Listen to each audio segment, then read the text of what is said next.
Ako'y sa'yo, ikaw ay akin.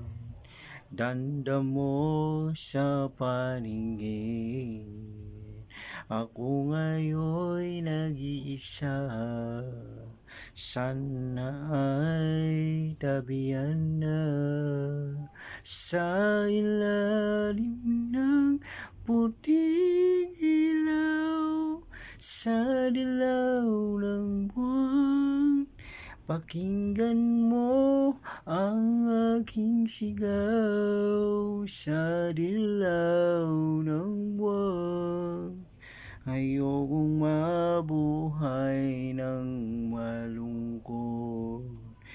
Ikaw ang nagpapasaya at makakasama hanggang sa pagtanda.